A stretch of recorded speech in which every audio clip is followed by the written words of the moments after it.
Hello नमस्कार दोस्तों, आप जुड़ चुके हैं अपने गणित वालों के साथ। हमने पिछले सेशन में क्या देखा था कि क्यूबॉइड क्या होता है। उससे पिछले सेशन में हम क्यूब के बारे में अच्छे से पढ़ चुके हैं। उसकी जो कितने फेस होते हैं, कितने वर्टेक्स होते हैं, कितने एज होते हैं, साथ ही वो सारी चीज़ें हम क्यूबॉइड के बारे में पढ़ चुके हैं। साथ ही उसका जो लेटरल सरफेस एरिया क्या होता है, लेटरल सरफेस एरिया क्या होता है, टोटल सरफेस एरिया क्या होता है, वॉल्यूम क्या होता है, डायगोनल क्या होता है, और साथ में देखे थे अगर एक्स वाई जेड क्या है, एडजेसेंट फेस का एरिया है, तो वॉल्यूम क्या होता है, square root x y z के बराबर होता है। Now we start the next 3D figure that is called cylinder, जिसे हिंदी में हम बेलन कहते हैं। यदि आप नाइन्थ में हैं तो आपको सिलेंडर के बारे में पूरा अच्छा से शायद एक चैप्टर मिल सकता है। लेकिन आप 10th में है तो वहां पे आप जब एरिया एंड वॉल्यूम वाले चैप्टर पढ़ेंगे according to NCERT chapter number 13, then आपको बेसिक बेलन का बेसिक जो फार्मूला है वो यूज होने वाला है। तो आप किसी भी क्लास में ये सेशन आपके लिए काफ़ी यूजफुल होने वाला है। और इससे पहले यदि आप क्यूब और क्यूबॉइड के बारे में नहीं देखे हैं तो वो जाके आप देख सकते हैं। नो सो पहले हम पढ़ते हैं कि सिलेंडर होता क्या है, व्हाट इज सिलेंडर। यानी कि अगर सिलेंडर को बोले, सिलेंडर को हम कई जगह देखते हैं कि राइट सर्कुलर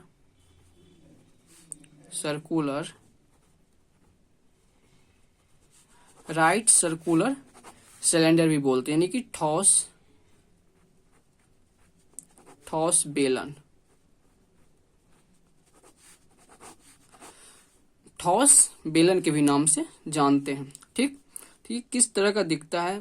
कभी आप हो सके जो बैट बॉल खेले होंगे ना, जहां से आपको पकड़ते हैं वहां पे जो गोला वाला होता है एक, तो वो हो गया। आप जो गिलास में पानी पीते हैं वो भी बेलन शेप का हो गया। और भी जो डंडा जिससे आप जाके दोस्तों को मारने जाते हैं, कोई दोस्त कॉल किया कि भाई लड़ाई हो गया, तो आप इस तरह के डंडा लेकर जाते हैं ना, इस तरह के गोला गोला डंडा, वही क्या कहलाता है, वही होता है बेलन के सिलेंडर के शेप का। हाँ, आप गैस सिलेंडर तो देखे ही होंगे कभी कभी ना कभी तो आपकी मम्मी आपको बोला होगा, बेटा गैस सिलेंडर उठाओ, कन्हा पे लेके चलो, राम राम सट है, सबका यही गट है, गैस सिलेंडर ले करके। ठीक। तो पहली बात, ये कितना लंबा है, खरा ऊंचाई इसको बोलते हैं हाइट, एच, कोई डॉट नहीं होना चाहिए। ठीक, ये क्या है, हाइट एच। और ये जो हम डॉट डॉट बनाए हैं, मतलब इस यहां से अगर ये आर डिस्टेंस, हर जगह यहाँ से इसका भी आर डिस्टेंस होगा, यहाँ पर भी ये जाओगे तो इस दोनों के बीच की डिस्टेंस सेम ही होगा आर। तो इसे बोलते हैं एक्सिस ऑफ सिलेंडर। क्या, एक्सिस ऑफ सिलेंडर। हिंदी में बोले तो अक्ष बोल सकते हो। ठीक, और ये आर क्या है, आर है रेडियस ऑफ बेस, यानी कि आधार का क्षेत्रफल, रेडियस ऑफ बेस। तो इस तरह के कुछ दिखने में होता है सिलेंडर। यहां तक आपको डॉट नहीं होना चाहिए था। इसका जो बेस होता है, बेस किस शेप का होता है, सर्कल के शेप का होता है। ठीक, तो ये भी देखना, याद रखना है, बेस का शेप क्या होता है, बेस होता है सर्कल के शेप का। और आप जानते हैं सर्कल का एरिया होता है पाई आर स्क्वायर। ठीक, तो अगर हम वॉल्यूम के बारे में देखें कि वॉल्यूम क्या होता है, वॉल्यूम क्या होता है कि area of base into height, area of base into height. इसका बेस सर्कल के शेप का होता है तो उसका एरिया क्या है, पाई आर स्क्वायर, एंड हाइट कितना है, एच। तो ये हो गया आपका सिलेंडर का volume, pi r square h. ठीक, उसके बाद देखे तो हम कभी पढ़े थे ना सपने में कि कर्व सरफेस एरिया क्या होता है, कर्व सरफेस एरिया क्या होता है।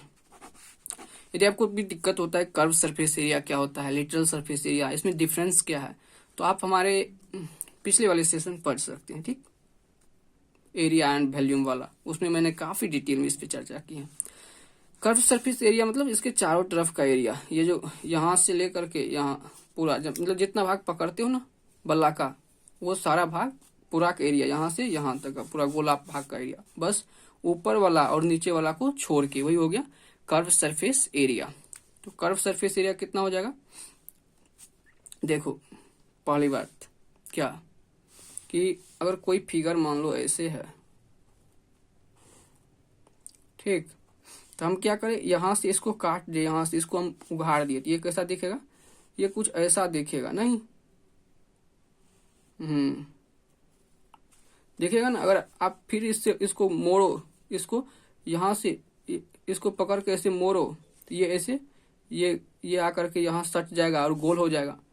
तो इसकी तो हाइट तो h है, बस ये लंबाई कितना ये पता चल जाए, तो लंबाई ये हो जाएगा चौड़ाई, वेट।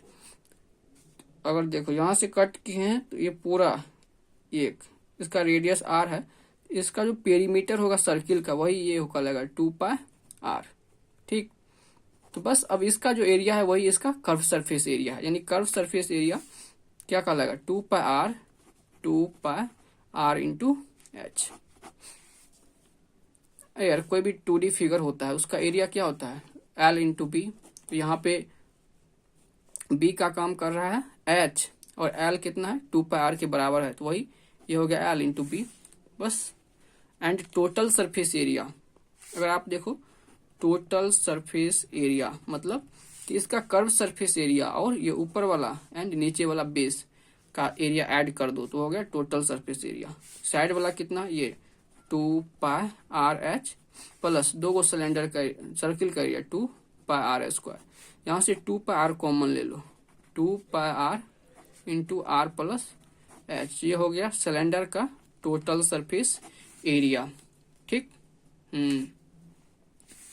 सिलेंडर होता क्या है, अगर कोई पूछ दे आपको सिलेंडर क्या होता है, एक 3D टाइप का फिगर होता है, 3 डायमेंशनल शेप होता है, ठीक, जिसमें दो गो बेस किस टाइप का होता है, सिलेंडर टाइप का होता है, बस यही आपको याद रखना है। टोटल सरफेस एरिया समझ गए। कर्व सरफेस एरिया ये हो गया कर्व सरफेस एरिया 2πrh, और इसमें डायगोनल के बारे में तो पढ़ना है नहीं। अगर वैल्यूम क्या देखे थे इसका, यहीं पे लिख लेना, वैल्यूम πr²h बेस का एरिया इंटू हाइट वैल्यूम, ठीक, कर्व सरफेस एरिया। अगर कभी आपसे गलती से पूछ दे कि कर्व सरफेस एरिया बटे टोटल सरफेस एरिया का रेशियो क्या होता है, तो बस इसमें ये वाला जो पार्ट है यहाँ पर देखो, इसमें 2πr है, यहाँ पर भी 2πr है, ऊपर में h है, नीचे में r प्लस h है, ऊपर में h, कर्व सरफेस एरिया में h ज्यादा है, यहाँ पे r प्लस h, यही हो गया इसका रेशियो, ठीक। अगर टोटल सरफेस एरिया ऊपर हो गया तो r प्लस h ऊपर हो जाएगा। साथ में अगर वैल्यूम देखिए इसका सिलेंडर का वैल्यूम, और यहाँ पे इसको क्या लिख सकते हैं, πrh इंटू r, πrh यहाँ है, साथ में अगर इसको 2 से गुना कर दे वैल्यूम,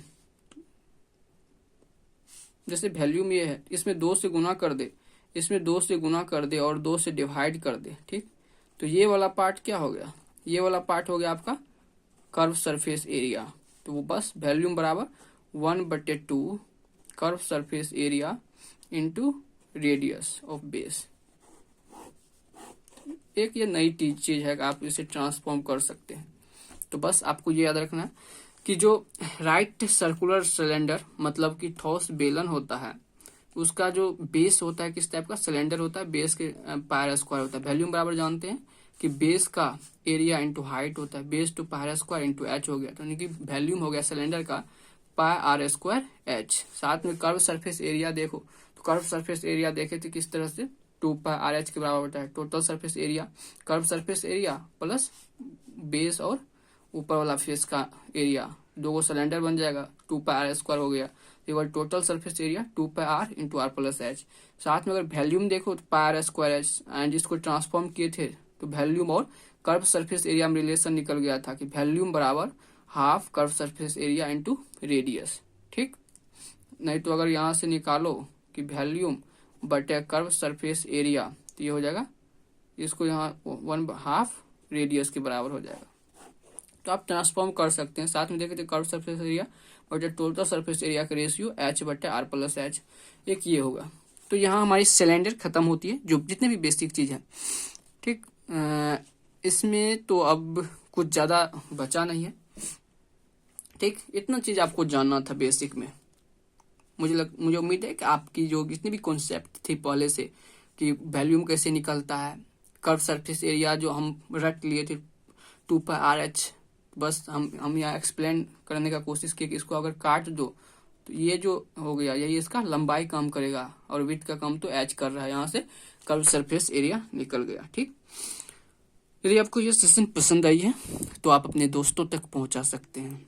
यही आपका मेरे लिए एक सपोर्ट होगा, ताकि मुझे भी एक मोटिवेशन मिलेगा कि और भी कई सारी चीज जो भी है आपके चैप्टर में, आपके सिलेबस के कोडिंग, और उससे भी ज्यादा कुछ ट्रिक है तो वो मैं लेके आता रहूं। तो मिलते हैं हम नेक्स्ट वीडियो में और नेक्स्ट 3D फिगर के साथ। तीसरा 3D फिगर पढ़ चुके हैं और चौथा 3D फिगर क्या है, चौथा 3D फिगर के बारे में हम पढ़ेंगे नेक्स्ट वीडियो में। So we will meet again. So I will see you tomorrow. Thank you very much.